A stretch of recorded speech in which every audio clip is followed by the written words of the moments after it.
tous, aujourd'hui je vais vous parler de ce que nous sommes beaucoup à ressentir, c'est le surf énergétique, les montagnes russes énergétiques, appelez ça comme vous voulez. En tout cas, voilà, on sait que pour l'instant, et déjà depuis un long moment, mais ça s'accélère, on est extrêmement secoué. En investigation sous hypnose, on a pu constater que c'était en grande partie en lien avec l'augmentation des fréquences de Gaïa. Cela nous demande de nous aligner à ces fréquences. Et pendant cette période de transition entre les fréquences qu'on ressent et notre alignement, ça peut être compliqué. Ce qu'on ressent actuellement, c'est vraiment un besoin de se libérer des vieux dossiers. C'est même pas un besoin, c'est une obligation presque qu'on ressent.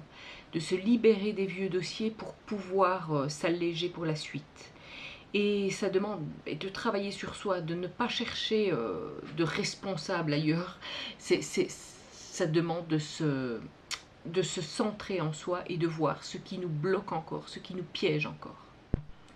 Et quand inconsciemment on s'accroche ou qu'on est dans le déni par rapport à ces vieilles mémoires, à ces vieux dossiers, eh bien on va ressentir un inconfort encore plus important que ce qu'on pouvait ressentir avant.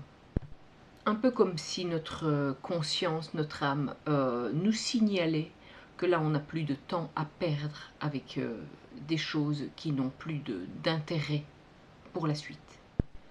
Ce qui peut ne pas paraître rassurant, mais qui l'est quand même, c'est que plus on est éveillé, plus on est haut en fréquence, et bien plus on va être secoué. Mais le côté positif, c'est qu'on va beaucoup plus vite réussir à lâcher ce qui ne résonne plus avec nous, ce qui nous freine, ce qui n'est plus en accord avec notre être profond, celui que nous sommes vraiment au fond de nous. Et ce qui est très flagrant pour beaucoup d'entre nous, c'est que tout ce qu'on pouvait encore supporter auparavant, des conversations sans intérêt pour nous, des moments de la vie qu'on supportait sans rien dire, là, actuellement, on a beaucoup de mal encore à supporter tout ça, comme si ça n'avait plus de place dans nos vies. Cela nous demande beaucoup trop d'énergie de pouvoir s'aligner aux fréquences de Gaïa et en même temps de pouvoir supporter des choses qui ne sont plus en accord avec nous-mêmes. Une des nombreuses solutions, je vais dire, pour s'adapter au mieux aux fréquences auxquelles on doit s'adapter actuellement, c'est de prendre, quand on le peut, des moments d'isolement pour se recentrer sur soi, pour se comprendre, pour chercher les solutions en soi. Observez vos émotions, observez vos réactions physiques, observez les conditions dans lesquelles vous ressentez tout ça.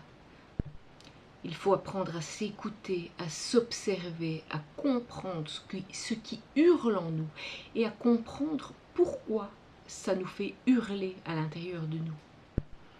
Et quand on observe bien tout ça, on se rend compte qu'en fait, ce qui nous fait hurler à l'intérieur de nous, c'est notre faiblesse en fait, c'est nous, c'est pas ce qui provoque ça qui est le problème, c'est la faiblesse que nous avons en nous qui nous fait réagir à ce qui nous entoure.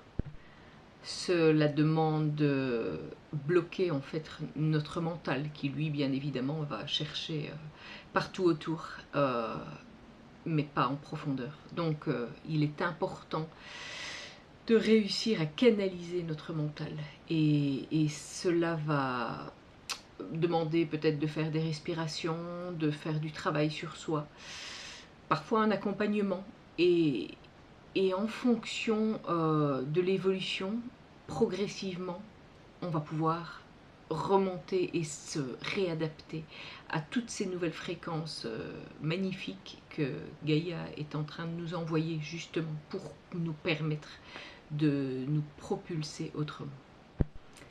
Voilà, c'est ici que va se terminer cette petite vidéo. N'hésitez pas à liker, à commenter dans la bienveillance. Et puis je vous souhaite une excellente journée et je vous dis à tout bientôt pour une prochaine vidéo.